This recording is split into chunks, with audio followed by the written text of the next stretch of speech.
Some important points. പൂർണ്ണമായും മലയാളത്തിൽ ആദ്യമായി അച്ചടിച്ച സംക്ഷേപ വേദാർത്ഥം എന്ന ഗ്രന്ഥം 1772 പുറത്തിറക്കി.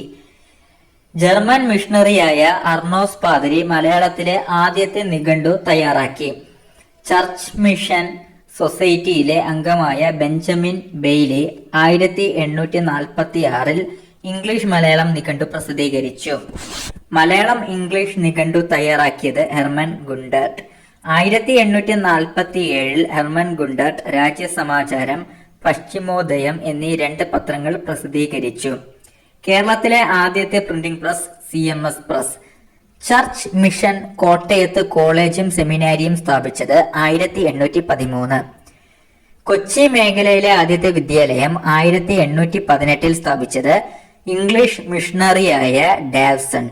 ഇതേ കാലത്ത് നാഗർകോവിൽ അടക്കമുള്ള തിരുവിതാംകൂറിന്റെ തെക്കൻ പ്രദേശത്ത് ഇംഗ്ലീഷ് വിദ്യാലയങ്ങൾ സ്ഥാപിച്ചത് ടിങ്കിൾ ടാബ് സാൽവേഷൻ ആർമി വിഭാഗത്തിലെ സ്പാനിഷ് മിഷണറിയായിരുന്നു.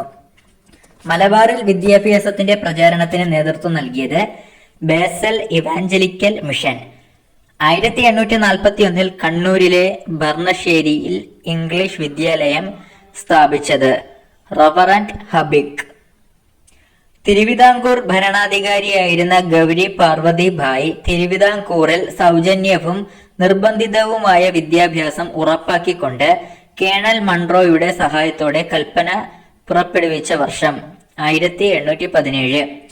തലശ്ശേരി തുറമുഖത്തിലെ ഉദ്യോഗസ്ഥനായ ബ്രണ്ണൻ എല്ലാ മതത്തിലും ജാതിയിലും ഉൾപ്പെട്ട കുട്ടികൾക്ക് പഠിക്കുന്നതിനായി മലബാറിൽ ബ്രണ്ണൻ സ്കൂൾ സ്ഥാപിച്ചത് 1862. പിന്നീട് ഇത് 1890 ബ്രണ്ണൻ കോളേജായി മാറി.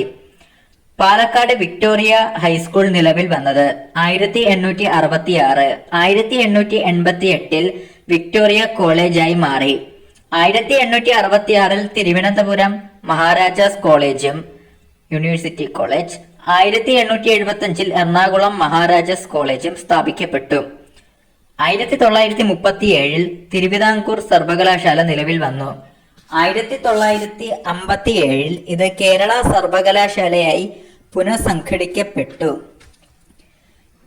കേരളത്തിൽ ബ്രിട്ടീഷുകാർ പണിത ആദ്യത്തെ കോട്ട അഞ്ചുതെങ്ങ്.